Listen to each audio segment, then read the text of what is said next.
Hello, everyone. Welcome back to Just Another Esports podcast. Once again, joined by me, your host, Nicholas Shady Bacon, and my co host, Mr. Kevin Hubers. It's been quite a while since we've done an episode, and I do apologize for that. But, life and whatnot in this global pandemic sometimes gets in the way. And also, I was, to be honest, just being a little bit lazy with these episodes. I know there's been quite a bit of movement, I think, in the Call of Duty scene, and some good things to talk about. Being one of the main talking points, being kind of the rosters that are showing up and the switch to 4v4, as well as kind of the potential league format. So that's kind of what we're going to be discussing in this episode. And so, with these episodes, I think we're probably going to hopefully be pretty consistent, moving to kind of a not bi-weekly, bi-monthly format where one's posted every 2 weeks or so, give or take maybe a week, like every 2 or 3 weeks. And I'm going to try and be pretty consistent with that, uploading them on Wednesdays at 8 a.m. Is what I'm going to be aiming for. So you can kind of look forward to that every 2 to 3 weeks. And so it's not always going to be Call of Duty. Sometimes I'm going to try and expand, especially during kind of this off season when we do kind of hit the lulls of when most of the rosters are finalized and there's not as much kind of movement within the scene. But without further ado, let's kind of jump into this thing. And I think the first big thing we can talk about is the switch from 5v5 to 4v4. Now, what this means for the Call of Duty scene is that a guaranteed 12 players will not be on a roster.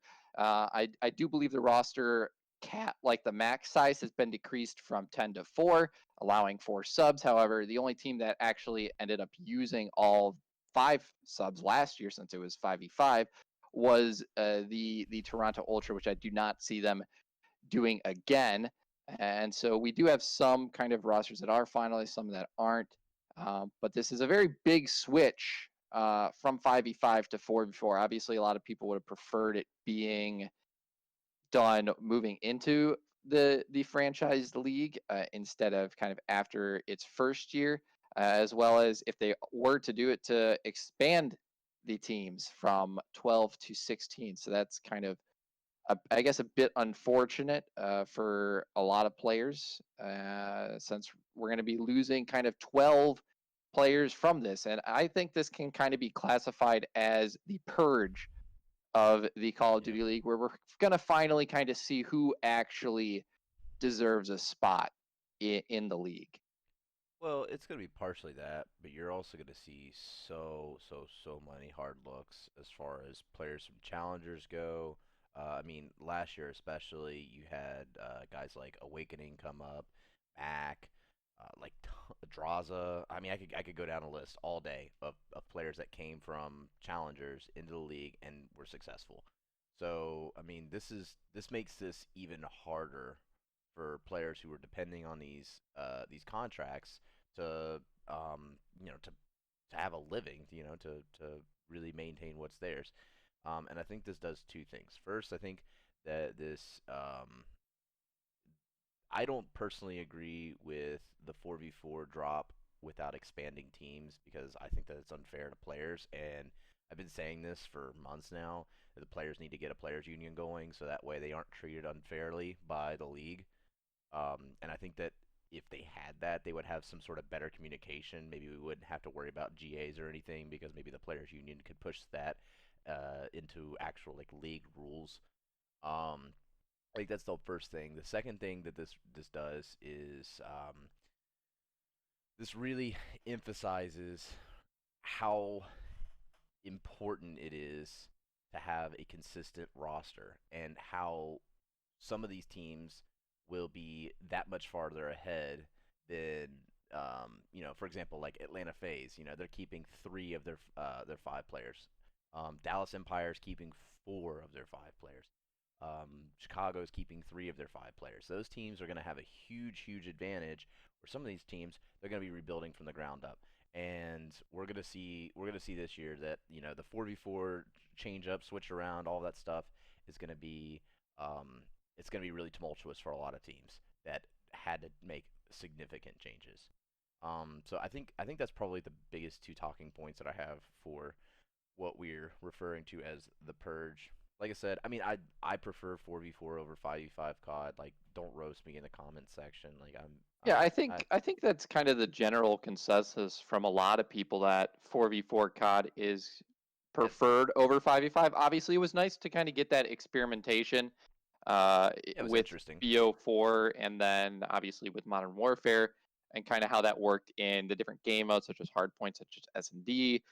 And some people I think may agree that 5v5 S&D was potentially better than 4v4. Obviously, I think it makes kind of individual plays a lot harder to make with more bodies on the map to kind of throw at things. It definitely wasn't, I think, the best in Black Ops 4, where it was pretty much just you threw bodies at whatever the objective was, and there wasn't as much maybe tactical play, some might say, as compared to kind of Modern Warfare.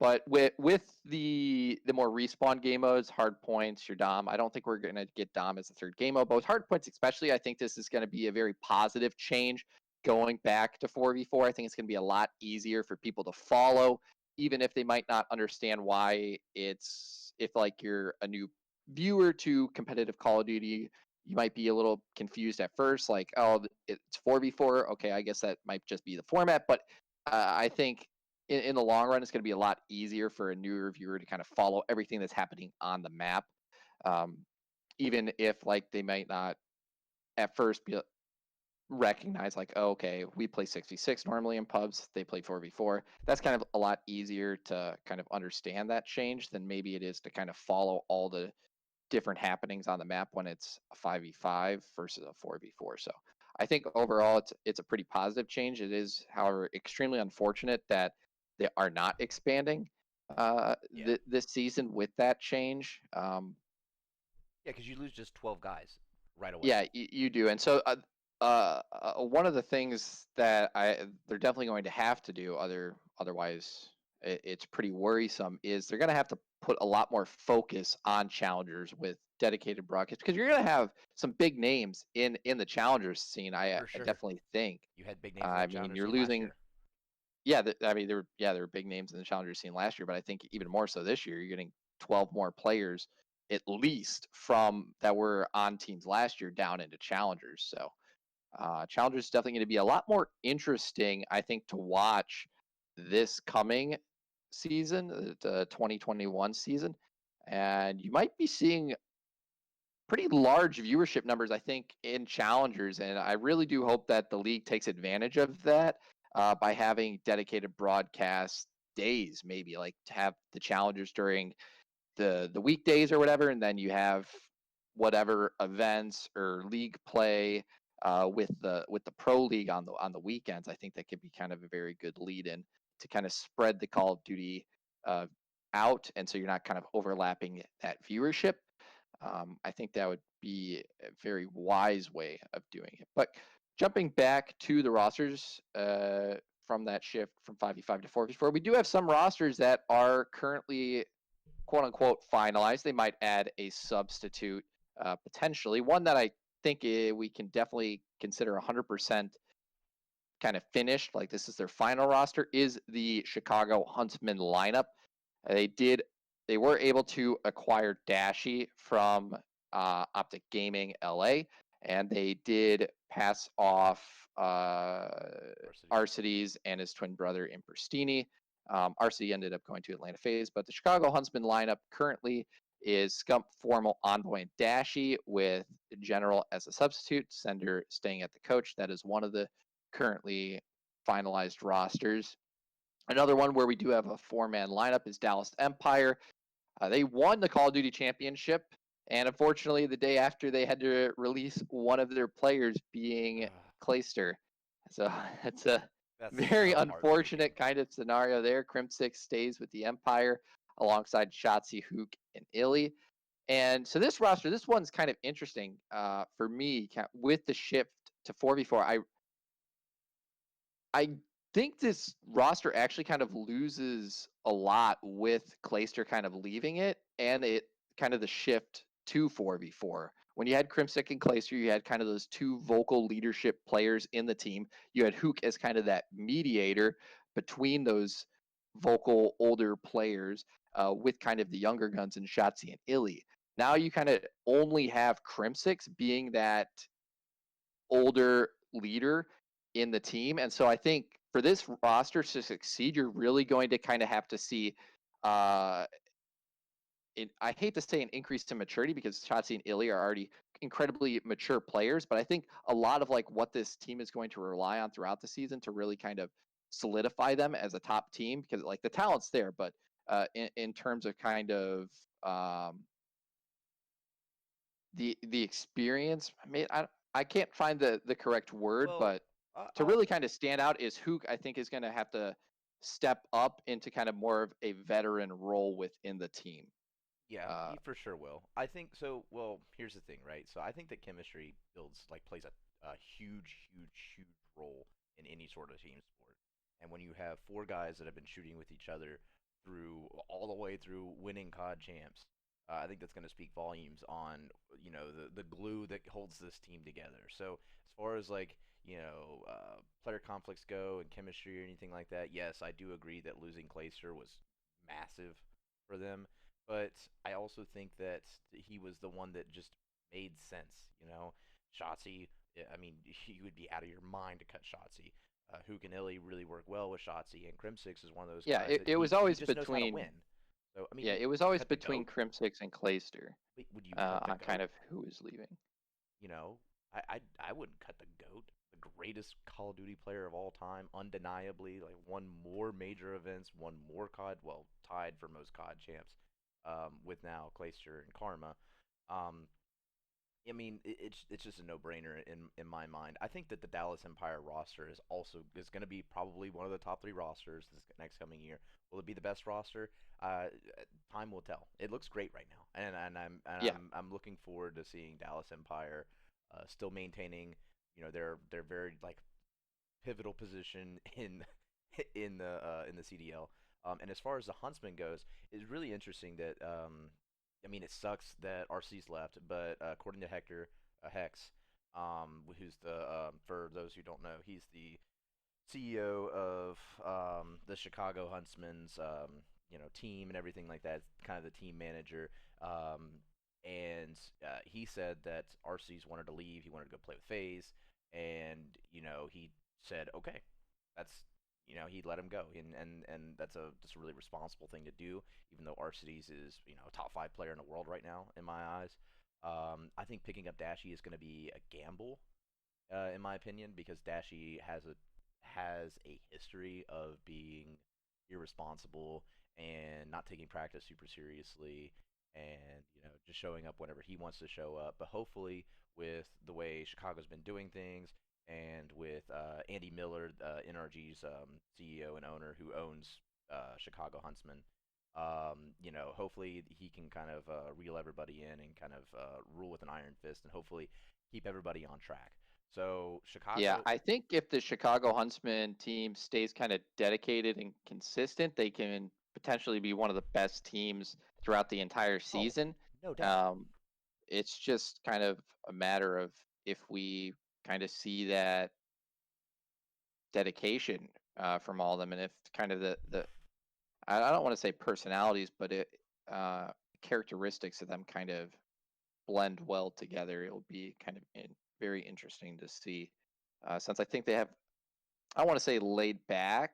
Oh, they're definitely laid back for sure. You've got Formal, And maybe that is kind of the best term, who's kind of from laid back Orange approach County. You've got to Seth Abner everything. Scumpy, who takes practice like seriously, like I don't know, maybe like 10% of the time. Dashy, who doesn't even show up to practice half the time. You got I Envoy, who's think like they take 18. practice seriously, but they also try and like get enjoyment out of it. Oh, for sure, and you have Uh, to. I think that's kind of like the approach that they have to it. So if this team's doing well, then they're going to probably continue to do well. If they're struggling, then that's when it gets a bit worrisome. But with kind of all the talent on that roster, it like if they're not doing well, they like just really need to look at the game and analyze it, and they should come out fine. They Um, they have the so best as far as like playing by positions go for 4v4. They have probably the most solid roster out of any of the top teams. You've got Scump and Envoy as your natural subs. and Envoy can kind of do it all. Like he could also be a flex player. Dashy is probably he was the best flex player in Black Ops 4. I'll go ahead and live and die by the sword on that, and you can roast me in the comments all you want. But Dashy was the best flex player in Black Ops 4, and way Black Ops Cold War's been working. I would imagine that he's going to be very successful in this season as well. And Formal is, I mean, he's one of the best ARs in the game, and he's consistently been one of the best ARs in the game. Not to mention that with Dashy and Formal, you have two snipers and search and destroy, so you can kind of mix things up. Um, I think for 4v4, you obviously want like one natural sub, you want a flex player, you want another sub or flex player, and then you want like your main AR, and that's the roster, right?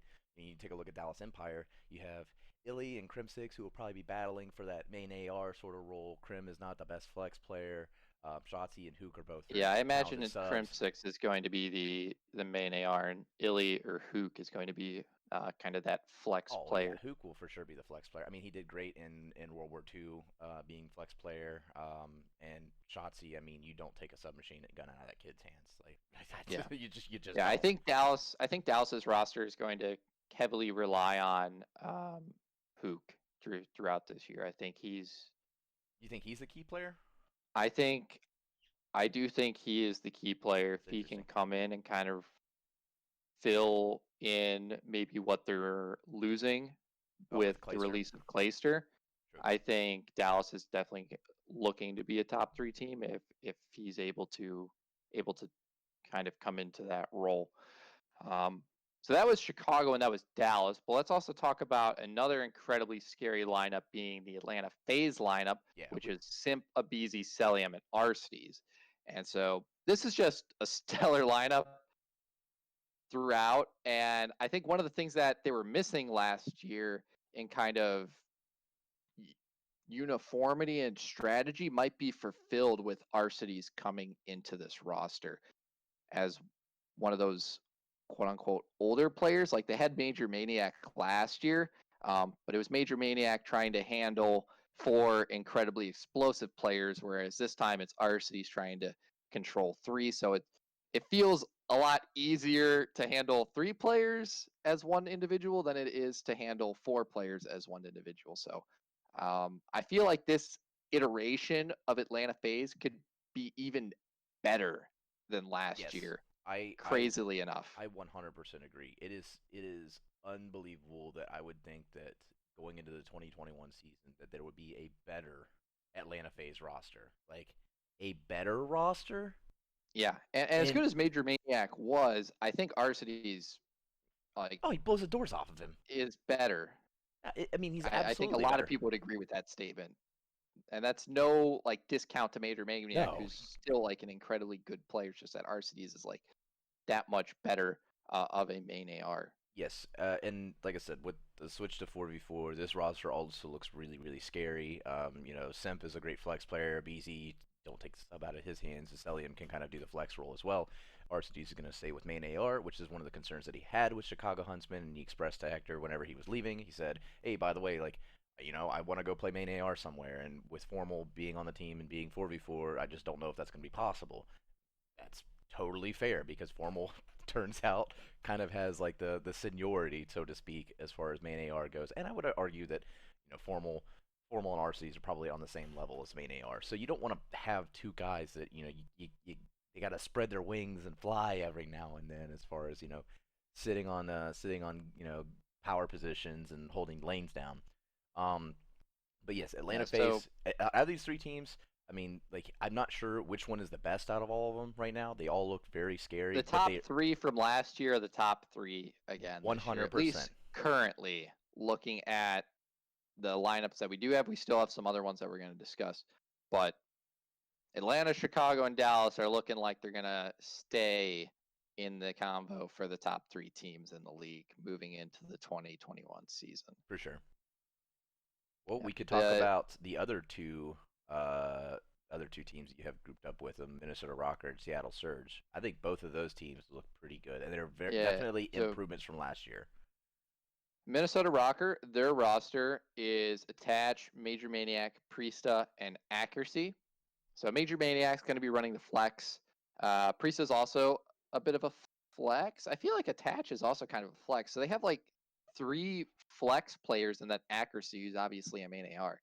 Because I mean, you look back at different points in the Black Ops 4 season. I saw attach running a SOG and a Maddox. Saw Priester running a SOG and a Maddox. So they don't really have a dedicated sub, so to say. It is going to hurt them for sure, because you absolutely need a natural sub when it comes to 4v4. That being said, I mean, Priest and Attach are both very, very talented submachine gun players. Major Maniac not as much, but I think Major Maniac will fulfill that more dedicated flex role. Um, the one thing that does concern me is that none of these guys are really proper snipers. So with 4v4, sniping is huge. I mean, it's Attach. very Attach was pretty lethal with the sniper, I want to he's say, on New York. well, He's no, not one of the prolific snipers, but he can no. definitely work his way around the scope. I will say that way Cold War sniping works. It feels kind of like World War II. It's very easy, is what I'm trying to say. So we shall see who the best snipers are going to be this year in comparison to last year's Modern Warfare, where sniping was actually a lot more difficult than what people make it out to be. So this roster might struggle in search and destroy just because they don't have a dedicated sniper, but we don't even know what the maps look like. We have no idea what the competitive scene looks like.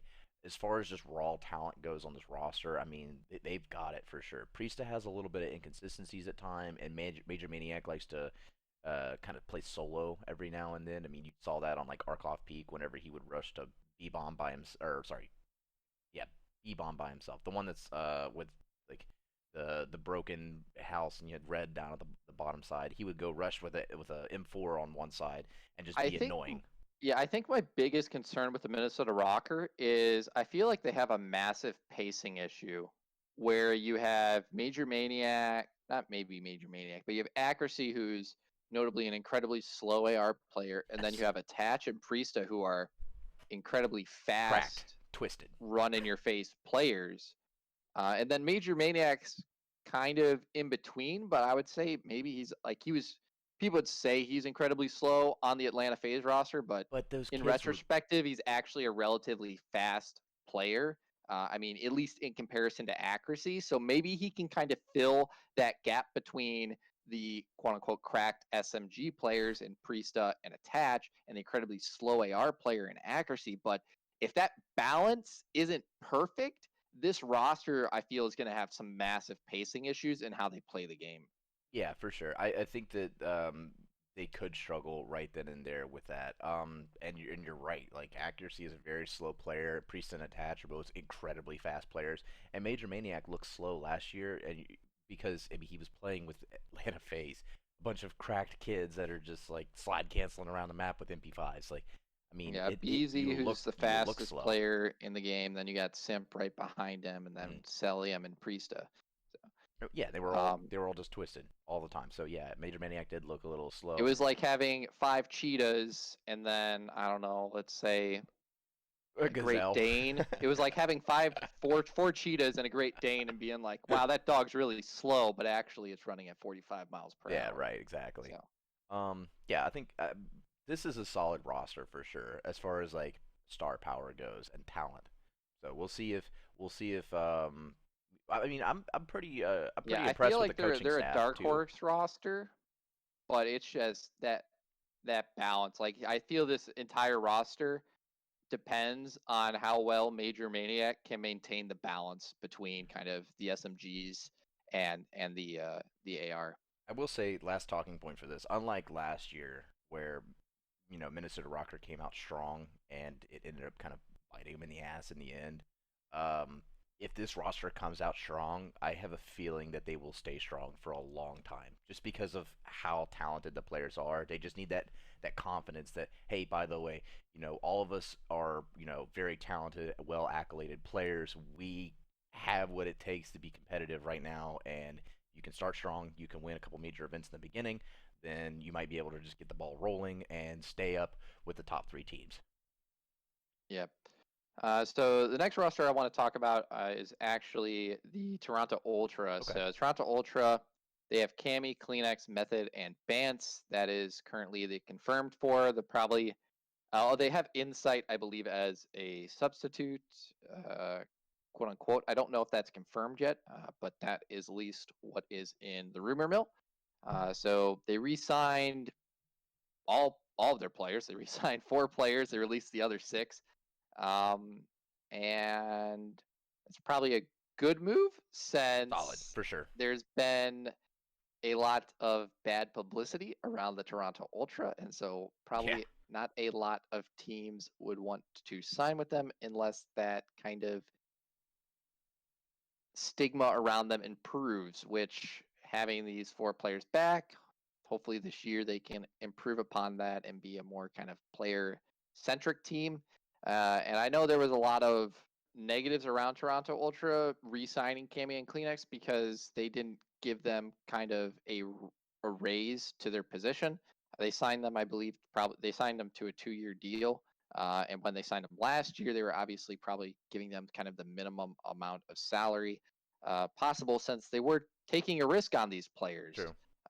They were pretty much rookies coming in. They played like Kleenex only really showed he wasn't in the pro league at all in BO4 going into the Modern Warfare season. He had a good champs, and Cammy didn't really play too much on a quote unquote pro team during the Black Ops 4 season either. But he also had a pretty good showing at champs. So they took a risk, quote unquote, someone could say a quote unquote risk with these 2 players. And I mean, that's kind of, you see that in the NBA too. One of the reasons you had that crazy Golden State Warriors roster for a good amount of time was because Steph Curry was grossly underpaid for what he was worth Right. because they took a risk on him, developed him into a superstar, a lot being kind of his own personal work on himself and his abilities. But like that's what teams do and what intelligent teams do. They take risks on people that are potential diamonds in the rough.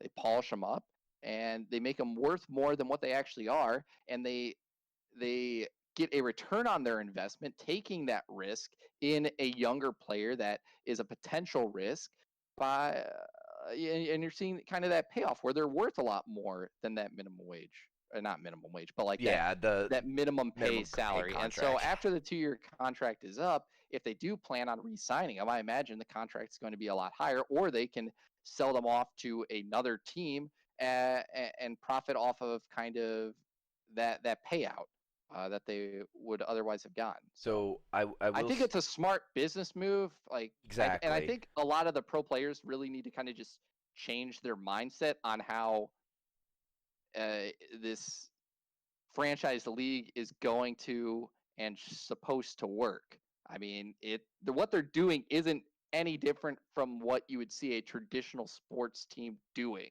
So everyone's saying it's scummy. I'm a little hesitant to like say No, it's that business. aspect of them re-signing Cammy and Kleenex for what their 2-year contract was. Um, I don't see that really as scummy. Now, what they were doing with Brack and That's not yeah, that's a paying whole him, different story. that's an Whole different entirely story. different story. So But as with kind of re-signing Cammy and Kleenex, and maybe as well with Method and Bance, I don't really see that as in as negative a light as a lot of kind of the people in the scene well, currently I are. can I can put that to bed right now, and I'm not even trying to play devil's advocate. This is actually how I feel. So organizationally, um, you had Toronto Ultra, probably one of the worst teams in the CDL starting off. You know, terrible records. You know, we always were talking about in our podcast previously that they had hot flashes. You know, it's like, oh, maybe they could be something, and they procrastinated all the way till the end so they could get out of the very bottom of the bottom, won their home event, and then did great in the playoffs and champs. Well, what happened to that? Where was that? You know, for 3 quarters of the season or more. Like, I mean, these guys had the talent, they had the ability, they had the capability. Clearly, you know, they had a good run in champs. You know, wasn't probably where they wanted to be, but organizationally, I take a look at that and I'm saying, all right, cool. You guys start to look like you're doing fine. I'm going to keep you on the roster right now. But, and this is where it all comes down to. We can't like they cannot have a start like they did last year. This is not some league where you can procrastinate every single year and, decide, "Hey, by the way, we're going to take it seriously now that there's a lot of money on the line." There was always a lot of money on the line. Yeah, I don't And know if it was as much procrastinating, kind of like it felt like not caring. Yeah, I think it was more so figuring out how to actually get the roster that they did have to work, like figuring out a core and getting it to work. I I think that was kind of more so I would what imagine Toronto was dealing with throughout the season. I would imagine that it was just as much on the players as it was the staff and the organization, that they got themselves into a pickle where they decided, hey, we need to win this event in order to not be in the loser bracket, starting off in champs. And right there, that should throw up a million red flags for any organization. You shouldn't have to depend on the fact that, oh, well, if we could just, do really well this one event, we should be fine. No, you should be doing well every event. Teams like Atlanta FaZe and Chicago Huntsmen, Dallas Empire, all of those guys, they took it seriously from day zero before that. And, a lot of these organizations should be looking at them as the example because, well, Dallas Empire just won COD champs. Atlanta FaZe lost in the finals. Chicago Huntsman was gunning up with all of them. These organizations are successful because of the way that they operate. And it has little to do with who's on the roster. It has more to do with how the organization performs and how they set the standard. So, Toronto, I understand, keeping the 2-year contract with Kleenex and Cammy, that's business. That is straight business. You sign them on a minimum deal. If you guys do really well next year, you pay them for sure. That's what you do to your superstars. You pay them like methods. You pay him, but here's where it is. But they procrastinated all last year. If they're gonna do that again this year, cut, cut, cut, cut, cut, cut. It's just how it goes. And I know it's contradictory to what I said chemistry wise, but these are kids. There's plenty of guys out in challengers that are willing to put in the time, clock in, and really work at this craft. And it just makes no sense that we would be complaining about, oh well, Kleenex and Cammy, two superstars in the league because of how they performed in the last part of the season, um, would be paid minimum contracts. Well, they got paid minimum contracts because they are minimum contract players currently. Nothing against them. I think that both of them are very talented players, and they both have superstar potentials, superstar flashes. That being said, they have to prove themselves to get the money. So, get rid of all the Brack stuff. I think Toronto Ultra is trying to move in a way that will make sense for them. But all of these teams right here, the only team that even came close to making a profit last year, as far as business goes, was the Chicago Huntsmen, and that blows my mind that they didn't even make a profit. Now think of every other team that didn't have, the crazy like fandoms, all the merch, all of this stuff that would go heavily in their favor as far as generating money, other than by winning tournaments. And Chicago didn't even have a home event like some of these teams did. Yes. So, like, a lot of these things culminate down to the fact that, like, at the end of the day, this is a business decision, and most of these teams are in the hole. Some of them are very far in the hole, like Paris. But I mean, to reiterate, like, the minimum contracts will, if these players come to fruition, the minimum contracts will have to not be minimum contracts anymore. Otherwise, these players will leave. They should understand their value and understand their worth. um, you know, but at the end of the day, they signed the contract, business, and they didn't perform anything like to any point where I would say, yeah, you need to get a Patrick Mahomes deal because you just won the Super Bowl. Yeah, I definitely think they should raise the percent winnings cut though that the players on Toronto get. That's a little Players Union. ridiculous. Yeah, players union, Players which Union. as Crimsick said, I believe on the podcast, quote unquote, in the works, It is should what he be. said. It Right. 100. Yeah, I think was it on the Codcast or was it on the Eavesdrop podcast? I believe it was the podcast The because it was Codcast. right after Oh, right, champs. right, right. Yeah, the Eavesdrop podcast though. I don't know if you listened to that sidebar. I don't know if you listened to that, but that was really really insightful, and it should be more telling to a lot of these players that these younger players especially where they're like, oh well, my stats are super incredible. Why am I not winning with my team, or all this other stuff, and it really does kind of. And like listening to that, it kind of makes me think, have we ever actually seen a team in Call of Duty that plays around a full team centric strategy? Like, have we? Or I has would that I, yet to come? I would argue that Dallas Empire was Are we about as close to still are that. we still in kind of the solo queue days of Call of Duty, and we haven't actually figured out how to play as a team yet? That could be very interesting if we have kind of a renaissance of True. how to play Call of Duty. I I would be all for that. That'd be so interesting Oh, for to sure. see. Well, I think there's never been a better time than whenever, you have millions and millions of dollars on the line and you switch up the game again to make it 4v4. Like this is now where we have to kind of figure out, okay, how do we do things better? So, we'll see. All right. Another roster, though, that we can talk about that just announced their fourth. They still might be signing someone else. Don't know if Hydra is a substitute on this lineup or not, but is the New York Subliners currently with a lineup of Zunima, Mac, Clayster, and Hydra. They might sign John, I believe, is what some of the rumors are potentially. But what are your thoughts on this lineup? For me, honestly, I really can't get any opinion on this roster until I see them in action, I feel. Well, I mean, three of the four players we can for sure say, because of their experience in the CDL, that they have merit. Zuma played great last year. Mac came in and turned the subliners around. Clayster, I don't know, the three rings good enough for you. Hydra's kind of an unknown right now. I mean, he played great in challengers, but then again, I mean, like we have plenty of like college football players that are really, really good for their time, like Johnny Manziel, and then they go to the league, and then all of a sudden they get washed up. So who knows, right?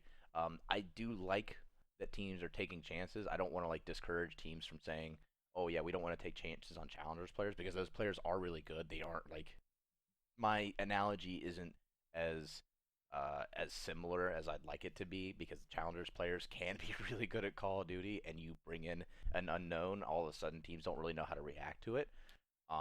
So I think that this, like, the subliners team has potential.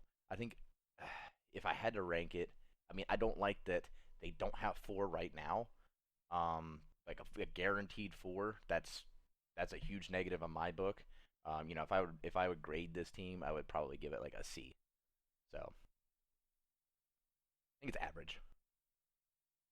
Yeah, it's definitely kind of hard to get a super good opinion on the roster, I think, until we kind of see them in action. For sure. Another one that it's a bit unknown if this player is a substitute or if it's going to be their fourth, probably because of the issues in who actually owns the team Oh my now, gosh. is Optic Gaming LA. As maybe some of you have heard, Hex has reacquired Optic Gaming, and so don't know exactly what he's going to do with that yet. I'm not even going to try to get into the mind of Hector Rodriguez and predict what is going to happen. But currently, at least with that team, you have TJ, Quavo, and Slasher, with Draza as a potential fourth or maybe fifth. And so TJ's sticking with that team. I think separating him from Dash, he's probably the best thing that could ever happen to him as a player, in all Right. honesty. You're going to have Slasher hardcore pushing kind of that team. It's like, it's a good roster on paper. With Draza, I feel like that's kind of the big question mark, is can they acquire someone that's maybe less of an unknown in how he'll transition from Modern Warfare into Cold War. Since, I mean, having only kind of seen him, for me personally, kind of in one game, it's kind of hard to kind of judge how he'll Oh, do in a different title. It's a bit easier to kind of figure out how some of these players who have been longer standing in the pro scene, how they'll transition, since you have kind of a larger spread of data on them and how they perform in different titles. So, I will. what what are you thinking with this kind of Optic Gaming roster? So I will from now on give them the Washington football team treatment, and they will be the LA Call of Duty team. So the LA Call of Duty team of TJ Haley, Kenny, Slasher, Draza maybe, Temp maybe. There's a lot of question marks as far as all of this goes. I will say that the core three, Slasher, Kenny, and TJ, are Yeah, all. I do like the potential of Temp joining this roster. I feel like that would be a Donnie good Temp move. would be huge for this roster as far as talent goes, for what he brings to the table as far as like vibes, general chemistry, all this. I mean, he's like the toxic player, and we've generally seen toxic players not do well in Call of Duty. I mean, think of like Parasite, who has really fallen I to the feel like wayside. Temp gets a bad rep. I don't think he's that Temp is toxic. so toxic. Oh my gosh, I don't think he's he toxic. is he is self-proclaimed toxic. So TJ and Kenny are both really solid sub players. Kenny, if anybody remembers him in World War II, he was kind of a big deal. Um, Yeah, it will be interesting to see what Kenny runs. Because I mean, thinking like back to Black Ops 4, Kenny was pretty bad with the SOG, yeah, he was and pretty so bad. they needed to transition him to the Maddox. And so I think they really do need to pick up a player that's versatile like Temp. Where I mean, you look at Black Ops 4, he was switching back from the SOG to the Maddox, like full time SOG and full time Maddox, because like a player on his team wasn't feeling comfortable with one or the other, Right, and he obliterated using either of those right. guns. No, So he's I a think very they talented player. they definitely want to pick him up in case Kenny struggles with either the SMG or maybe he struggles with the AR or whatever I will the say, in between gun is, because you definitely have Slasher as the main AR oh, for sure. and you got TJ as the main sub. Most And so well, I think main sub or flex for sure. Well, TJ, TJ I don't think I've TJ ever played seen TJ flex. TJ played with Did he? the SOG and the Maddox in Black Ops 4, and he played with the M4 and the MP5 in Modern Warfare. He is a very much a flex player. Kenny is probably the biggest question mark. You're 100% right, though. I mean, I could very easily see Draza take Kenny's place because Draza does really well with, well, I know, Really? I limited mean, Kenny timeline. did great at champs. I think Kenny is a good player. He's a good player, and the It's thing just is, dependent on, I guess, if he can find but his groove you're talking about like in the team. there's only 48 spots. There's only 48 spots. There's millions of people who play Call of Duty. Um, so I mean, if Yeah, but it, of those 48 spots, I feel like Kenny's definitely one of the players that deserves it. I would usually say yes, he would deserve it, but his Black Ops 4 performance was, not super great. 100 Thieves was a good team, don't get me wrong. I don't want to take any accolades away from them. They're very I mean, it exciting was to bad at watch. the start of the season, but Well, Kenny once they Kenny moved him to the was Maddox, he was fine. Kenny was inconsistent at best. In 100 Thieves, he was probably the worst player on 100 Thieves. They had Um, Enable, bro. What are you talking about? Enable was much better in Black Ops 4. Now in Modern Warfare, different story. Kenny was much better than Enable. Um, but we'll get on to Enable later. So so what I'm saying is that Draza, while we have a limited viewpoint as to how well the player did, Draza was one of the stars on the LA Optic team last year. Um, and I think that the kid has the drive and the potential to really bring it back. He was critical in Optic's success later on down the line, and picking him up was probably the best thing they did all last year.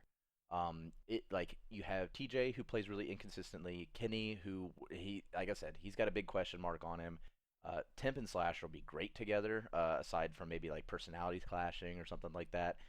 And I think Draza, as a younger guy, it's very easy to throw him in the subs. But honestly, he could be taking a starting position here on this LA Call of Duty team. Coming soon. So this is, I don't want to put them in the same area as the New York Subliners, but I'm kind of forced to because of all the star power on this team. So I'm gonna put them as a C right now, but they're definitely gonna have to prove Okay, I definitely disagree, but themselves. we'll leave it at that and move on to I guess we'll move on to Florida with Yeah. the potential lineup of Skies, Pharaoh, Awakening, and Havoc. There were rumors Pharaoh wanted to move to New York. Uh, it's smart, I think, for Florida to keep him. He's a Yes. really good player, and hopefully Pharaoh can move past Florida kind of keeping him on the team and not have negative vibes going into the season. Um, because that can like if a player wants to leave and you don't let them, and they don't have kind of a professional mindset, they can definitely be a hindrance to kind of the rest of the roster. I think it's very Oh yeah. smart to keep Skies. Skies for Florida Mutineers, I think is going to kind of be their poster boy Mm-hmm. for the next coming like couple of seasons. I think Yeah, they he's definitely need to keep kind of that him as a franchise player. I think exactly. Skies is going to be the Florida Mutineers franchise player. I think it was a good idea to keep Awakening. He definitely looked incredibly good throughout the Modern Warfare season. Havoc's kind of the question mark. Haven't heard anything. I thought they released him, but They did, uh, and so they might re-sign him with a different contract potentially. so with Havoc, Havoc announced early on that he was going to go back to Halo. You mean So Frosty?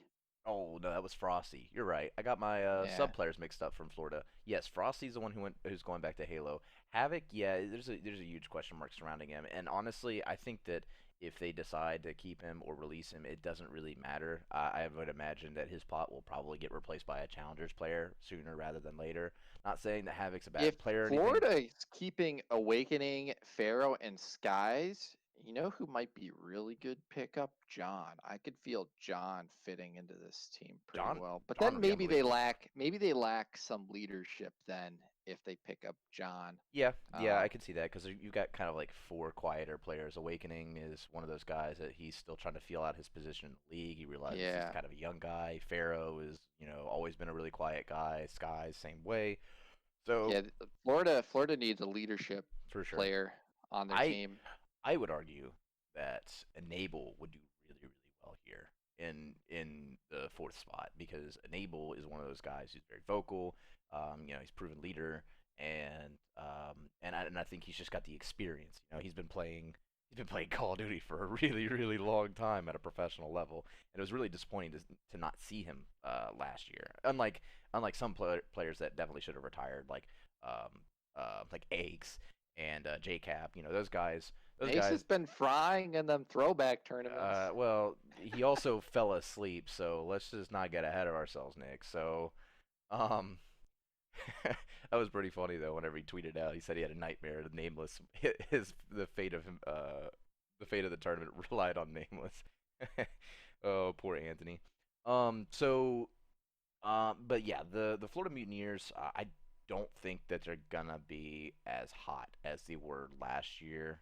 I mean, they were burning so bright during those few events whenever Awakening just got picked up, and I really thought that they were gonna be like something really special, and they were good. Don't get me wrong, and this is still Yeah, gonna be I a mean they were really the good fourth roster. fourth place team. Like at the end of the regular season, obviously they underperformed quite heavily at champs, but they Right. were the fourth place team at the end of the regular season. So So I think that's I mean, this roster right here. I mean, you don't even have a guaranteed fourth player. I mean, you have to like give it a D at the minimum or at the yeah, max. it's just You, really worrying. Like Havoc's a bit of a leader, like so they have that option if they want to sign him. I feel like that's probably their their best bet, but right, because he there's already has the just some chemistry. like weird vibes going into kind of this season since it was rumored that Farrah wanted to kind of leave. Hmm. And then obviously they release Havoc and then they'd be re-signing him. So unless they like give him a boost in his pay, he's probably not going to be like too happy with that kind of scenario. And there's not really many SMG leadership people in the scene. And so a lot of that kind of leadership would have to come from the coach if they don't have really kind of one of those experienced team leaders. and with kind of, I would say maybe quote unquote a younger, newer coach in Artura. I don't know if they would be able to really kind of pull it off. So that's kind of my biggest worry Oh, for with sure. this Florida Mutineers lineup.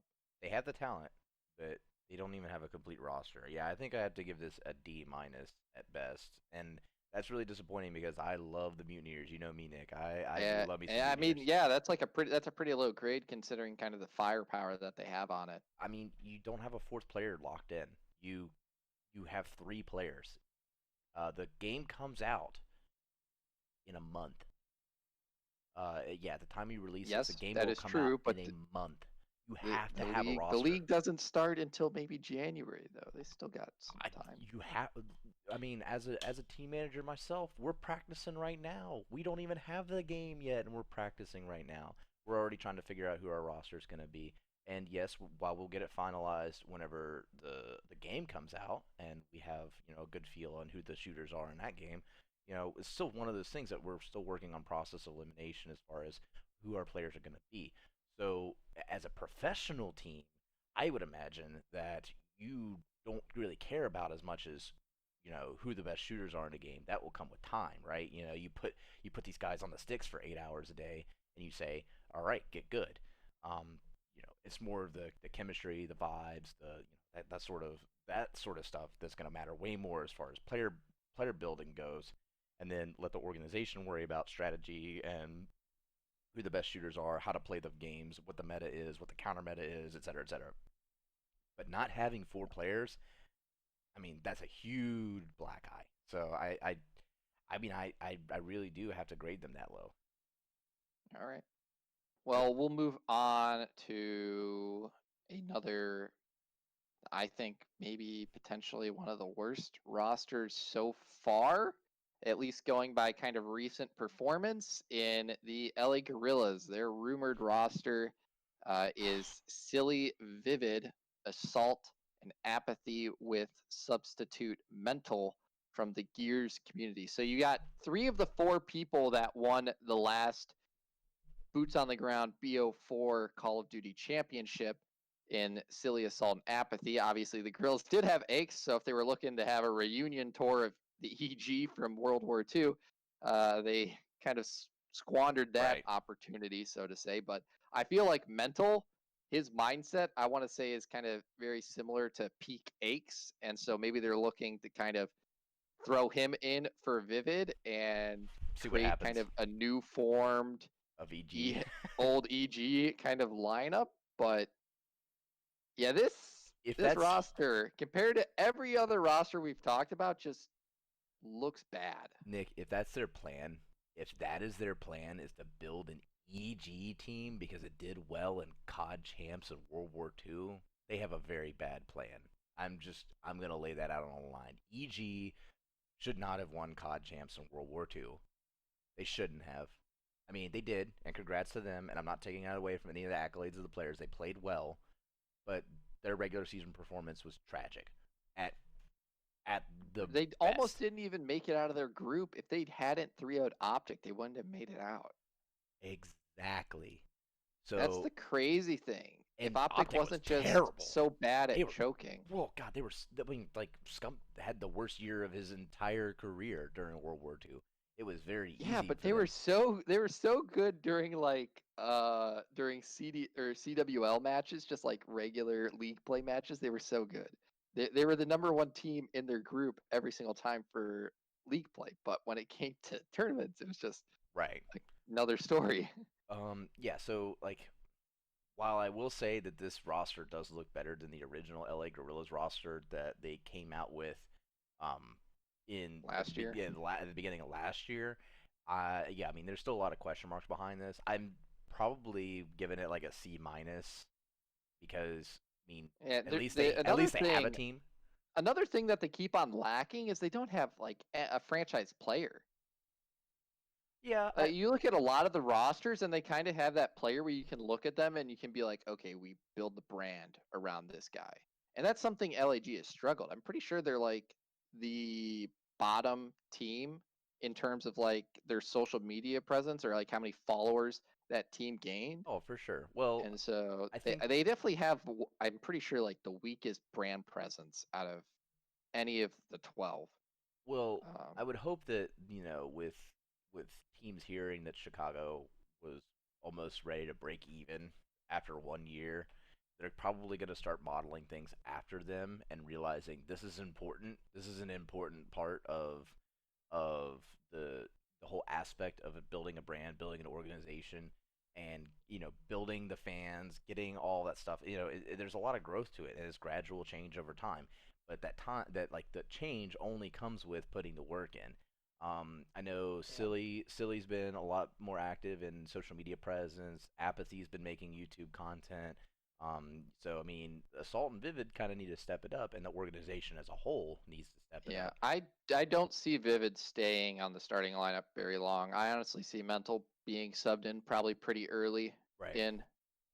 Um, as much as like a lot of people are like, wow, I can't believe they just potentially picked up this Gears of War player. This guy is one of the best of all time in Gears of War. And I don't want to take like heat for this because I know a lot of people get upset when you mention his name, but this transition for Mental, I akin it to when Michael Jordan went from basketball to baseball. He went from being a professional basketball player, best of all time, to being a baseball player and going pro in baseball in less than a year. And there were probably a lot of people that were upset that this guy who was a basketball player is getting picked up over a bunch of rookies who've been playing baseball their whole life and have Right. never been a pro in any other sport. Well, Um, but he did good in baseball. He was like, if he had stuck with it, like watching the MJ documentary, great documentary, you should watch it. for sure. They were like, yeah, if baseball didn't have this like weird strike season or whatever, MJ would have been one of the better players in the league. And so I see something similar probably happening with Mental here, making the transition from Gears of War to Call of Duty. And I honestly see him probably being subbed in for Vivid pretty early on into the season. Yeah, and I mean, like I said, if he's got the snuff in Gears of War like that to really be a proven competitor, it will just be a matter of time of figuring out the meta, figuring out how Call of Duty is played versus how Gears of War is played, understanding like connecting those dots. Once he gets that going, yeah, he could be a very very deadly player. But right now, I mean, he's just an unknown. And it's a gamble, but the Gorillas are kind of in a position where they have to gamble and take a lot of risks in order to make it out of where they've Yeah, been. I would definitely agree. This is a risk I could definitely see potentially paying dividends for them in the long run. Right. Um, that was the Gorillas. We'll move on to the London Royal Ravens. Their rumored roster currently, with 100% certainty, is Shawnee being the 100% confirmed player, and then the other two that are rumored being Dill and Alex, and then we don't know who their fourth would be. I believe there's some rumors about it potentially being Zero or Zed. And so, kind of, what are your thoughts on that This lineup? this is my first F. This is one of my two Fs out of all the rosters that have been announced so far. You cut Weskins and Scraps, who were the heart and soul of your fan base. They were the guys that drove why people watched your team. And two phenomenal players. I mean, Scraps is not as good as Weskins, but Weskins was a prodigy. I mean, he was a At phenom, least and he was yeah, last title, Scraps wasn't as good as Weskins. true. And Scraps has the potential to be Potentially. he is a really good player. He's played on some of the best teams in the world, and last year was no exception. I mean, London Royal Ravens looked good last year. They fell short, and that's understandable, but they did look good last year. The problem is that you cut your two arguably best players, and now you're kind of left like, all right, why is everybody so mad?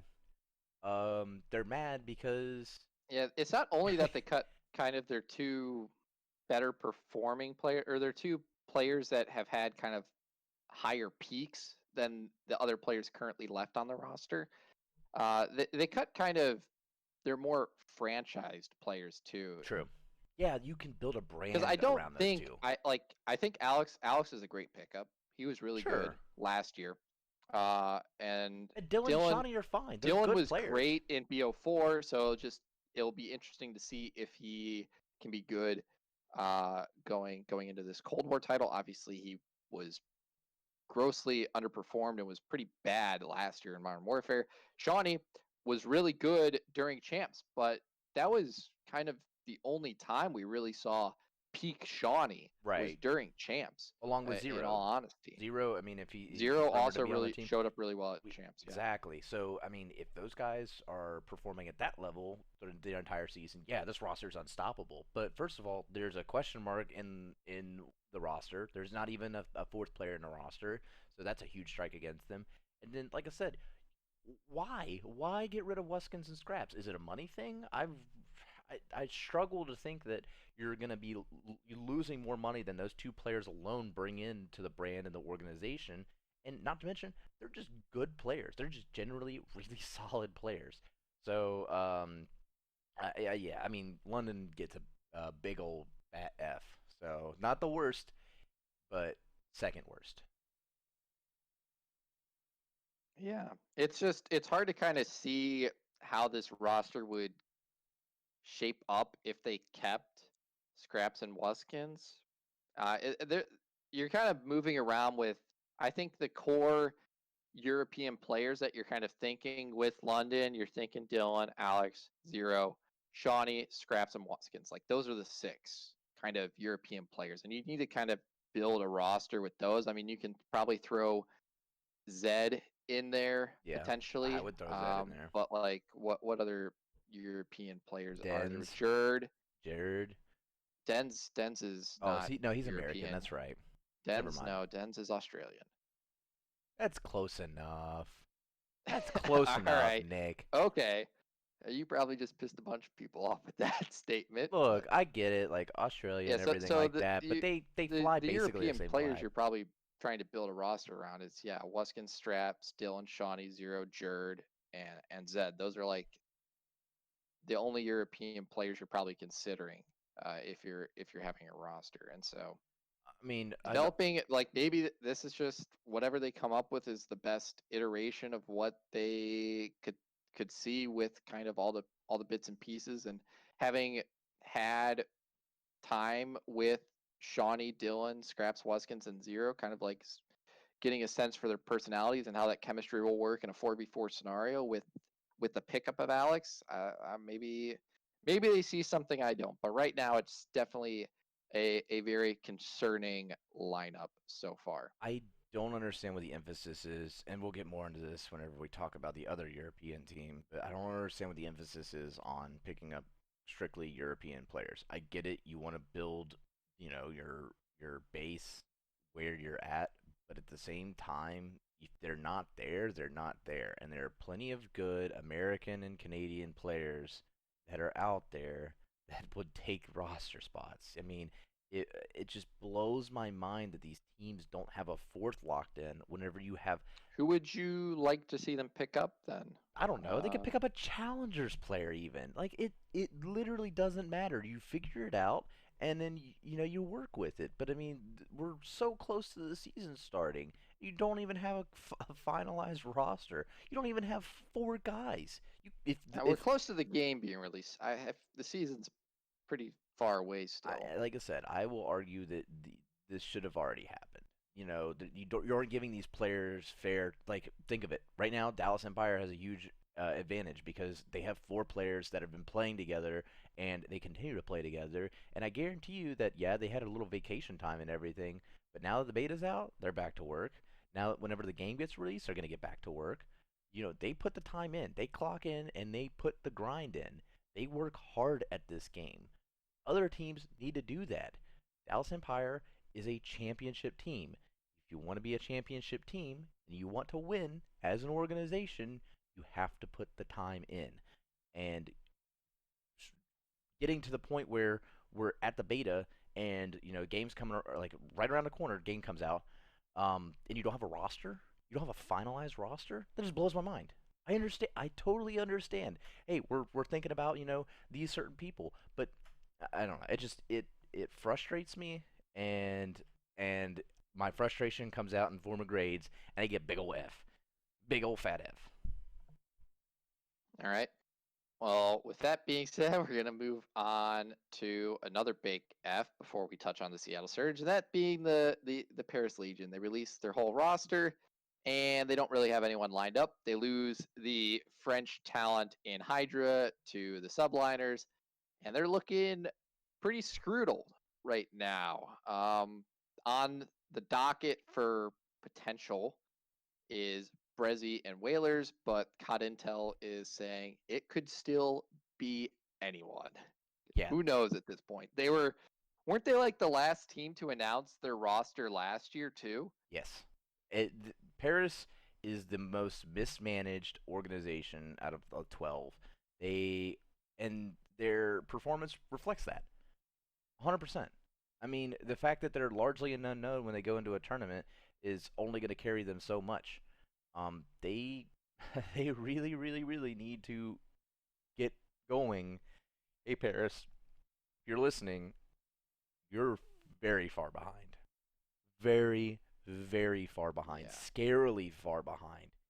Like, London's bad. London's in bad shape, and they have 3 players. You don't have any players. None. Zero. 0 players. 0 players confirmed on the roster. Zero. None. And you think you're going to be competitive next year? That's a joke. That is a joke. It's even more of a joke than whenever the memes came out about Parasite Legion and all of that stuff. That's less of a joke than what they've currently presented, and that's Honestly, reality. at this point, maybe they should just pick up Parasite. Honestly, like I said, it's less of a joke than what they Pick have up right now. Parasite and give him complete control of the roster to form at this point, Parasite would pick and up then see what the heck happens. Paris would pick up the 3 best challengers players who would eat gladly. They would lick the boots of the organization's front office, so to speak, and for minimum contracts or whatever. They do janitorial services after practice and Yeah, everything like because that they for definitely have the some good facilities. options, I think, in the European Challenger scene and obviously the NA Challenger scene They have for players they exactly. can pick up.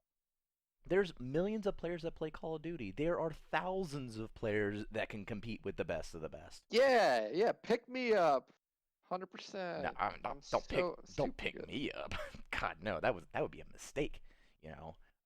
But Yeah, but I won't tell them that.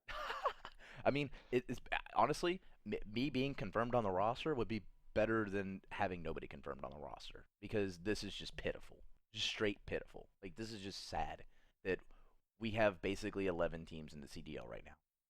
We don't All even right, have 12 teams. I like this. You're being a lot harsher than usual. I feel like I'm usually pretty harsh, Well, I mean, like but I'm gonna give it to I'm to teams liking that I'm liking this new hubris. yeah, well, they deserve it 100%. I don't even care. I don't even care. All right. They're looking for okay. So Nick, let's talk about what they're looking for. Let's talk about what Paris is looking for. They're looking for 4 French players, preferably Parisian players. That's Paris for anybody who wants to dispute that in the comments. 4 players from Paris to play for minimum dollar or euro or whatever, and they think they're going to get that? Like I said, the only way you're going to get that is if you go into challengers and you say, all right, let's just scrape challengers. Let's figure out who's got good chemistry. Hell, I'd pick up a whole challengers team and just throw them in there and say, hey, That by the or way, pick up Scraps Weskins since they're or still or teamless. scraps Weskins. But at the same time, they're not from frickin' Paris. Apparently, that's a requirement now for Yeah, I Paris feel Legion. like they could get away with just one Paris player since I don't think there are really enough Paris players that are, unless they just want to lose every game and just have the fans What? for only having Paris players. But I think there's realistically maybe like 2 or 3 players. I mean, there was the French roster in BO4 that was not terrible. I mean, they made the Pro League. but they weren't amazing by If any means. you're really such a blowhard about having French players, pick up a Challengers team, buy them a copy of Rosetta Stone, and teach them French, and then you can have it in the Astro Gaming listen, and all speak French or some stupid stuff like that. I don't care, but at least get a team. At least have a team a month before the game comes out. Have one confirmed player. One. You don't have any. Pitiful. All right, let's talk about your All right. Seattle Surge because I actually want to talk about them. I do. I want to talk about Seattle Surge too. I mean, I still think they got probably one of the best logos in the league. I I will I like I will the say colors. I like the Seattle brand. Seattle is as far as cities go, they have the best branding of any city in America. Like Seahawks look awesome. Their new hockey team, the Krakens, they look awesome. Seattle Surge looks awesome. Seattle Mariners look cool as far as baseball teams go.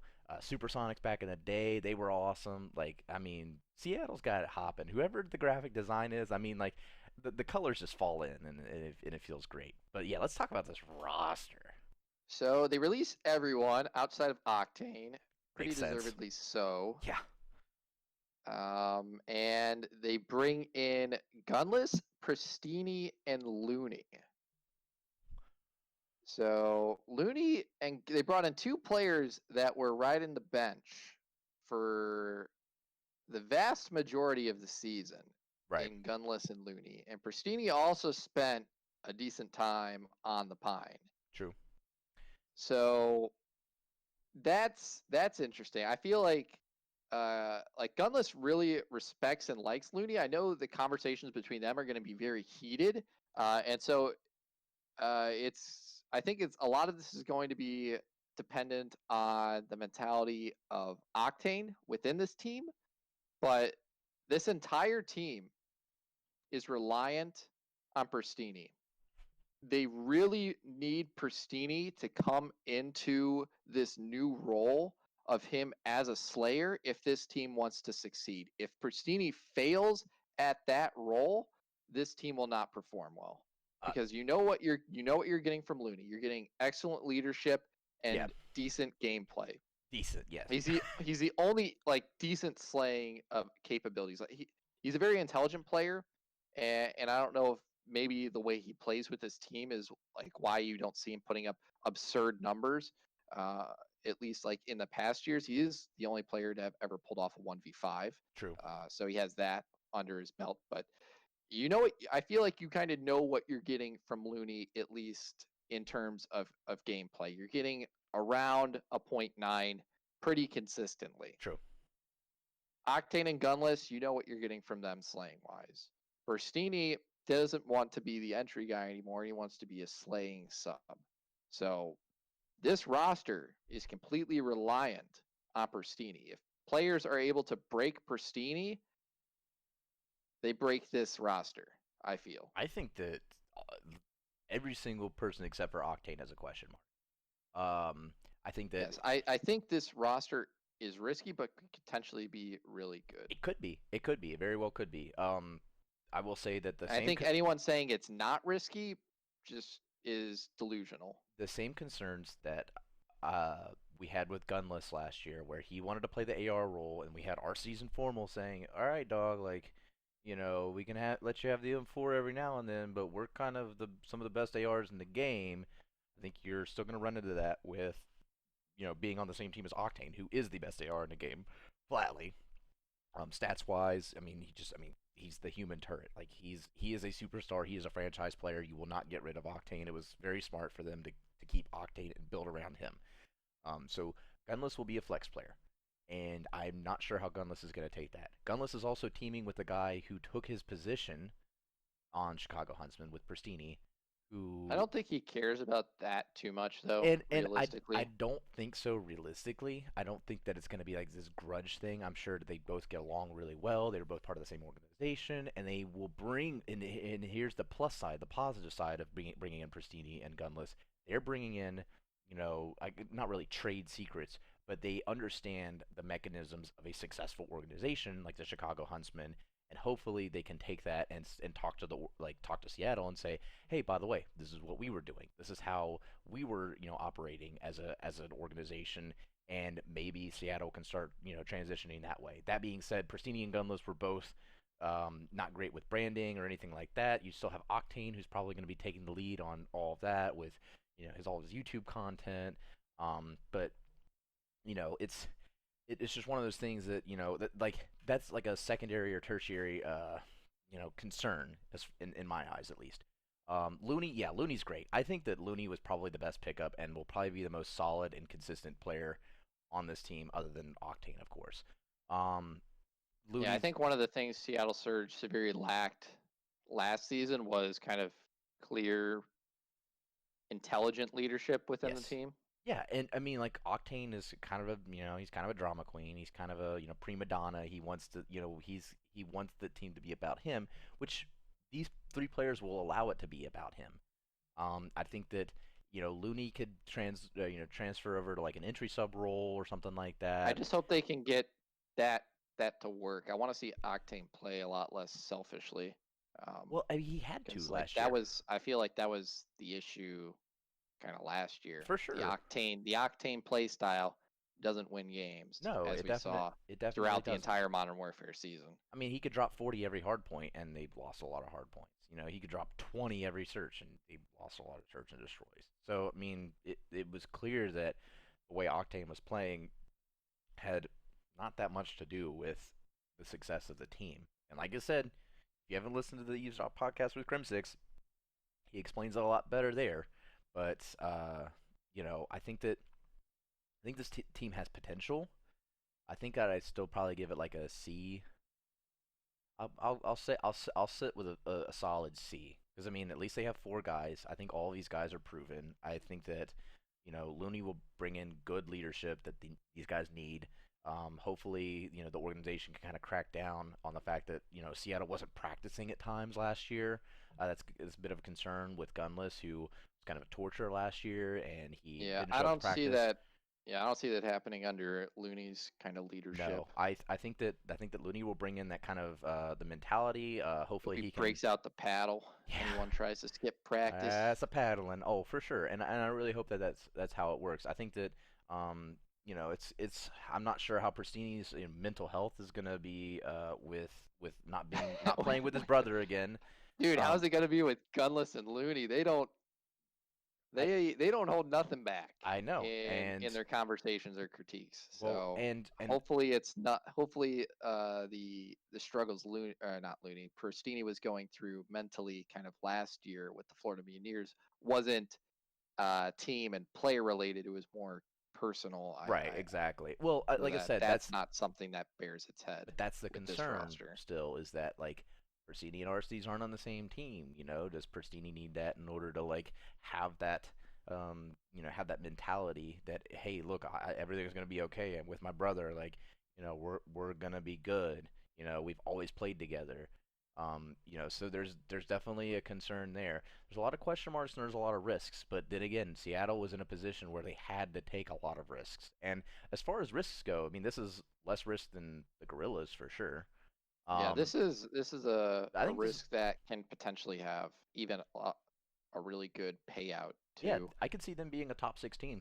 If I was to rank them right now, I mean, I don't know if we're doing power rankings. I think it's a little too early for that, seeing Yeah, how no, we have definitely teams too that, early. But I can also see them being one of the teams that's contending for championships throughout the season. If we are doing kind of a tournament format, and I do want to get to kind of the format discussion, sure. and I think since we are past an hour right now, I think we'll keep kind of who deserves to be in the league Well, why potentially don't we do that as a whenever conversation to the another date. teams get finalized too? Because Yeah. I mean, we're there's a lot of people that deserve to have spots, but there's also a lot of spots open right now. I mean, Yep. That is also true. there's 4 or 5 teams right now that don't even have finalized rosters. So I mean, we know that Weskins is going to get a spot. We're pretty sure that Scraps is going to get a spot. Yeah. There's a lot of really talented players out there that we could say, yeah, they deserve a spot right now. And chances are they probably are going to get a spot. They're probably already in the works. So, yeah, I mean, I think who deserves a spot right now, it might be a little a little bit of jumping the Preemptive. gun for sure. So, yeah, Yep. league format will be very interesting though. Yeah, but I just to like reiterate, since I know there was that podcast and conversation that kind of blew up on Twitter of people saying Looney's too old to compete, and so he's one of the biggest risks with this Surge lineup. I think they also had Gunless as a risk in there. Obviously, any roster Gunless is on, you have the risk of it kind of blowing up mentally. So I do think Surge, they probably need at least one or two really good substitutes that they need to look at, since this roster could potentially be incredibly volatile. But I don't think Looney is realistically the risk with this roster. I think it's honestly Pristini, since Pristini I think is the key player in this roster. Right. If Pristini isn't able to perform in his role, then this roster will not perform Right. very well. Yeah. Is at least my belief, and you've seen that's kind of been that's kind of like what E United was potentially in like Black Ops 4. Um, they needed Pristini to really kind of show up to win at certain points, He did. and having Simp and Abizi made his life a lot easier in being able to do that. As would Um, any of some of the best players in the world. yes, Which and I'm not so discrediting. I without mean, them, like, like Pristini saying he wants to play a new different role, being a Slayer, it really like this roster really just does right on the back of him being able to execute what he's setting out to do. yeah, he's gonna have to play very, very dramatically different than what he's been playing, and I wish him the best. Yeah, it He's will be gonna exciting to see, playing certainly. playing a Slayer role in the CDL against the best pros in the world means that you have to Bro, win your Seattle ones. Seattle is this organization that's taken some pretty risky rosters the past like 2 seasons looking at. I mean, you look at last year, the roster was Octane with a bunch of players that you throw in to kind of complete your roster with Slack, True. Karma, App, and Enable. Like those are all guys that you throw into a lineup to be like, all right, now this is the last cog to throw into the machine to make everything work. And I mean, kind of doing a similar-ish thing with this Seattle Surge lineup, dude. Seattle likes the risks. Let's hope it pays off this season, because I still like them as a team, as a franchise. Yeah, But I think that they're still going to maintain a pretty substantial fan base, and I would imagine that, as far as like fan bases go, Seattle has they're not the bottom of the barrel as far as like fan support and no, branding they're and all pretty that stuff. solid. I think they're really solid, and I would imagine that you bring in some decent star power as far as like Pristini and Gunless and Looney goes. I think that this team can be really successful. That being said, they still get a seed because there's a lot of question marks still. Even though this finalized roster, there's a lot of question marks. Yeah. All right. Well, with that closes out kind of the roster portion, and so we'll move on to the format for the league, since we still are in the midst of a global pandemic, because people got to be people. Uh, we don't have an announced format for the league yet, but we'll kind of just discuss some of the theories or rumors. One of the rumors being a potential bubble. Now, if that bubble is going to be a 5 month long bubble, which I do not see happening No, because none of these players want to do that, none of these teams have the money. The or league doesn't have the money for that. I mean, Adam AP, whatever he was talking about it, and I trust Adam Apicella. One of the OGs. Like he understands what it takes to build and brand a league. Um, I really do think that a bubble is just not feasible financially. yeah, the other option was a shorter term bubble where teams get swapped in and out and they're there for a couple weeks at a time to play. Either option for the bubble, I'm not a big fan of, to No. be entirely honest. Well, I personally would like to see the league for this. This is what I would like. I would like to see them heavily invest into servers mhm. dedicated with pause features, rejoinability, the works. Just a bunch of those to make online competition as equal and competitive as possible for the foreseeable future, for however long this lasts. It will be infinitely cheaper and better for them to do it this way. And the way I would like to see them do kind of the competition is league matches instead of these weekend tournaments Yes. that last 10 hours a day Yes, over 2 days. absolutely. Why can't we? Break it up. Do like obviously you can have your Challengers Cups and whatnot. Mhm. Those can be on the weekends or sometime Yeah, during the you can figure weekday out a or time. whatever. And then do like Wednesday, Thursday, Friday, have a like 1 or 2 matches, and then Saturday and Sunday have like maybe three matches or something along those lines. Um, or just 2 matches and then one a night or something. Break it up, and maybe to do that, extend the series out. Maybe if you're just doing one a night, to maybe a best of 7 instead of a Yeah. best of 5, to make it actually kind of fill up that time slot. Do something along those lines. I feel like that would be a lot better, at least as a viewer perspective, and as kind of like content throughout the week to kind of break it up. So you, like, honestly, if it's not a major tournament, I could not handle having to just sit down for 10 hours a day watching Call of Duty, uh, like 20 hours over like a 2 day period for these tournaments that you had every 2 weeks pretty much. No, and I mean, for the most And part, so like, I I, mean, I'm a big fan, right? We're both big fans. Like, yeah, I have to go back and watch YouTube videos on, games that I missed because I didn't have time to sit down and just watch Call of Duty for 10 hours straight. I had to break it up, say, hey, by the way, like, all right, I'm gonna watch this match and this match because I got other stuff to do. I yeah, think you're right. I think that the league format does need to change to, kind of like I would like to see them go to more games and have yep, regular like season. a quadruple round robin or something. Have Or the season no, extended. I would imagine like going to like an NBA style format or an NHL style format where you have emphasis on individual games. You play games, multiple nights a week, and you have the regular season takes a lot longer. It's not based on Yeah, points; it's based on a win-loss record, which is yeah, way more important in my eyes. quadruple round robin. Each team plays every other Team team four four times. times. Okay, yeah, and Yep. like And 48 I games think is huge. if they did that and they did it that every match was a best of 7, since I think like either a best of 7 or a best of 5 where you do have 2 matches a night or just 1 match a night Right. if it's like a best of 7, or maybe they can still do two a night. Well, I don't know, something along those lines. you'd have to do like if you did best of 7, you'd have to do best of 7 for every match. Or if you did best of 5, you'd have to do Yes. best of 5 for every match. I think that Yeah. best of 5 is a Yeah. good format.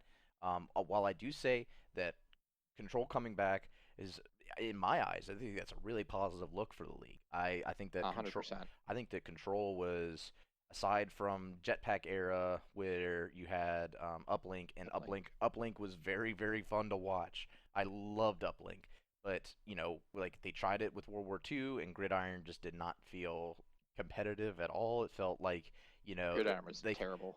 the ball sat in the middle of the court and people just shot each other over top of the ball and nobody cared about scoring. Um, and it turned into capture the flag, which was also not great. I think that Control really brings in a lot of the aspects that you want to see as a average COD viewer. It's got like that TDM aspect in the beginning. You keep all the aggression and all the action on one like particular point, and then usually players will move on to the other point. Usually you don't do flip flops, but even then, that brings a lot of strategy aspect into it as well. And when it gets down to crunch time, when it's just like, well, this would be 4v4 or whatever. It turns into search and destroy, and you see people playing their lives, and the strategy changes up right away. So it kind of emphasizes like how you have to play throughout it. So I think Yeah. that I think that Control was it was TDM for a competitive scene. And I think that that's what Call of Duty needs, seeing how TDM is, for some godforsaken reason, the most popular game mode in Call of Duty. 70% of the player base. Only play TDM. Like, strictly and utterly only play TDM. So I think that it's very easy to follow. It comes down to the fact that usually the games come down to, hey, by the way, like, who got the 30 kills first, or whatever it's going to be now. I would imagine that they're going to take 6 kills off of that and um make it 24, because you get rid of a guy. Or sorry, well, yeah, 5 Yeah, times 6. 24 5 times sounds 6, sounds yeah, you reasonable. you would cut you cut 6 off, so it would be 4 times 6 and it'd be 24. Or you go to 32 and extend the match timers out a little bit. But I would imagine that 24 is probably where you want to go, because 4v4 is going to be much faster paced anyway. Um, yeah, so I think that control is going to be really big for the league. I would love to see control twice in a best of 7. That would be amazing. Yeah, I think it'd that, be 2 hard points, 2 controls, and 3 3 searches. SMDs. Yeah, definitely 3 3 searches. searches. Like, Call of Duty as a competitive franchise relies heavily on search and destroy. They're like, Yeah. So if they do best of 7, that's actually probably really that'd actually be a really cool format to watch. sure, Best of 5s is also good. yeah, for If sure. they go with like the strict league format where it's one match a night, then Best of 7 makes sense. best of 7 definitely. And I think that, I think they can separate it out pretty well. If they do like Monday, Wednesday, or not Monday, Wednesday, Thursday, Friday, you have one best of 7, and then Saturday and Sunday you have 2 best of 7s. I think that would work reasonably well with the league, since that would actually be 7 games over the course of that week. So I think they would probably be able to fit like a quadruple round robin in it if they had a pretty extended series. And then to get kind of the tournaments going, they could have a mid-season invitational, and they could yeah, have COD champs. So they have kind of your 2 big tournaments, or they can do it quarter tournaments. After each iteration of the round robin, you have a tournament where the players go and play on LAN in some kind of bubble. yeah, They could do it that way. Obviously, you'd probably be playing every single night if you were to do it that way, where you'd have a game Monday through Sunday to be able to fit like all that into your schedule, because like when you're doing the bubble, you need quarantine for 2 weeks, and you'd have all yeah. that prep work. But if they like do it at I don't know if the Blizzard will have a studio, but they should probably have a studio. It would make it a lot easier. They can just quarantine them there, and then have them come to the studio and whatnot, and do that. So they could either do a mid-season invitational with champs if they're to do it with kind of the league play season, or they could do it quarterly if they're to do like a quadruple round robin and whatnot. So either way, I think that's probably like the best format Hmm. I can imagine, Yeah, no, and I I think would that's really I would solid. actually prefer that probably over any other format option. But so it'll be interesting to kind of see what they end up deciding to Well, go I with. mean, think of it from like an advertising standpoint too. If you do more matches over the week, and then you do best of 7s, then you give more time for commercials, mid breaks, and everything like that. You give more opportunities for advertisers to buy into the league, and viewership is just going to go up over time, because you give more opportunity for people to hop on and just watch. What's 2 hours to somebody at night, whenever they're settling down, and they just want to watch something on TV, and they aren't really, like, especially with millennials and Zoomers, man, they don't really care about traditional sports as much as they do esports. If you gave them an opportunity to have that, schedule based, hey, at night I'm gonna go watch the CDL or whatever, then I think viewership would go up. And with viewership going up, advertising money comes in, and like I said, best of 7 makes more sense for ad money, because you can segment up advertising into even more segments than best of 5, clearly, because you would put it in between games. Um, and there wouldn't be as much fluff time either for all the stuff that they do. I think that there's a lot of bonuses doing it like that.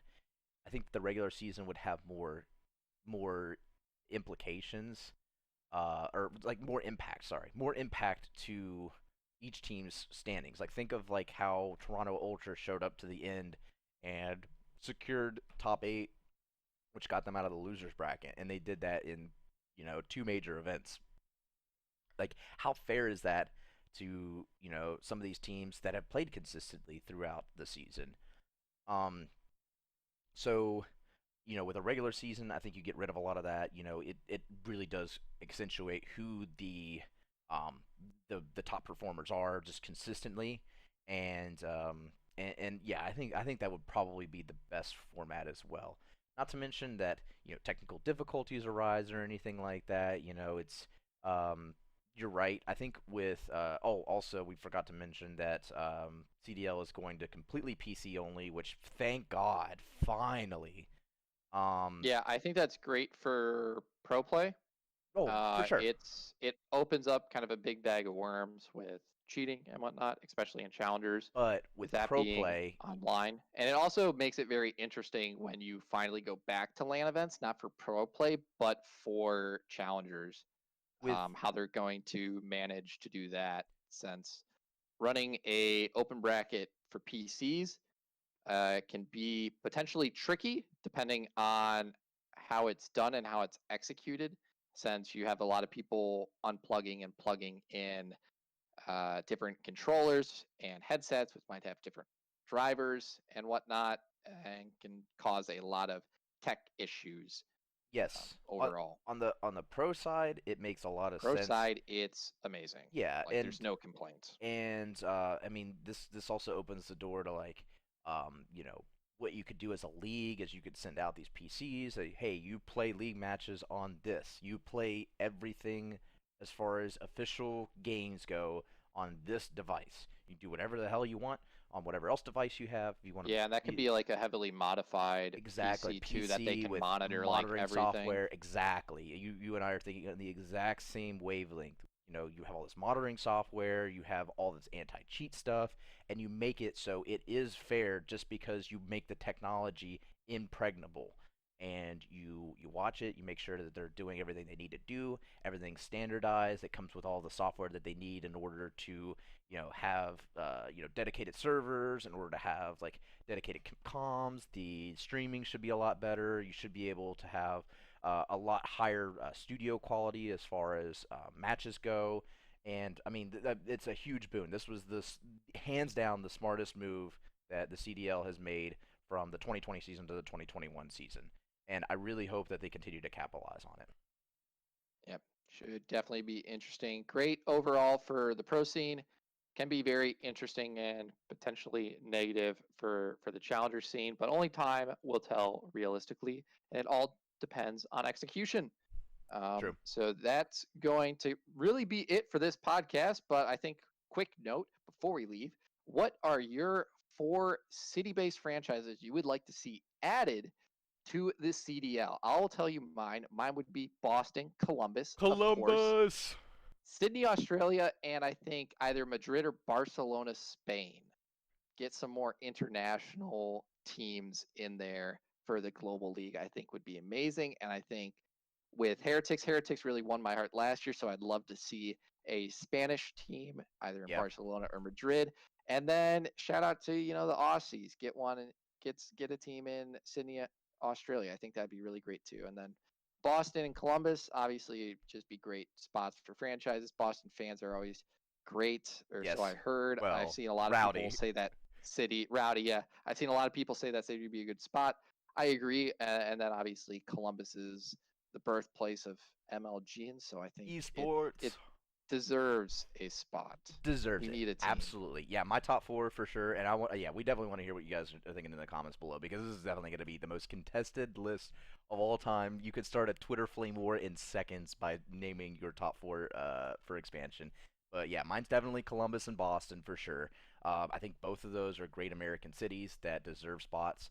I think Philadelphia is another one that I would love to see get a team just because the fans are rowdy, there's energy there, there's excitement. And yeah, I have to go with you. Australia deserves a team. Now, is it in Sydney? That's the capital. I would imagine that's probably where they need to be at. But I mean, I don't know Australia as well. There's Brisbane. There's there's plenty of other big cities in Australia that's you could fit a team in there. But you don't even have to really name them after a city. I've seen plenty of other sports teams just go after like for example, like the Arizona Cardinals or something like that. It could be a broader term. Or even with the Boston team, you could name them like New England something, and I think that would be really cool. But yes, absolutely Boston, Columbus. I'd have to say Philly would be a pretty sweet team to have because they just seem like their fans are absolutely Boston nutty. Philly rivalry too. Oh my I'm pretty gosh. sure there's a And rivalry New there. York. Oh my god. Like yeah, that would Yeah, be that's like that's a pretty good trifecta of yeah. rivalries How there about too. how about you just start an absolute riot in the CDL as far as fan bases go? I mean, think of like the impact that the London event had and how crazy those fans were. Why don't we bring some American fan bases like that up into the pro scene and say, "Hey, look, go for it. Be rowdy. Go nuts. Like show support for our team." Maybe not as crazy as Philly. I remember when they won the Super Bowl, the Philadelphia fans were like, "Oh yeah, they only like burned down like 3 businesses or something like that." I was like, Yeah, it's "Whoa, bit little messed too up. It, much." it just no more LA franchises. I'm just No more LA no more, franchises. no They more should. California franchise. Just I'm so out of glad that Hector has Optic now. Like, oh my god, like buy yeah. Optic. See Sell ya. Optic to Nade and have it be whatever San Diego Thieves or whatever. LA That's Thieves. fine because you would still keep it as only two God. California teams, and or just send it to Boston, and Nate Shot can make one at a later date or whatnot. Right, But yeah, right, right. I don't want any more California teams. But that's going to be it from us here on this podcast. Thank you all for listening. If you stayed all the way to the end, and we will see you guys next time. Later.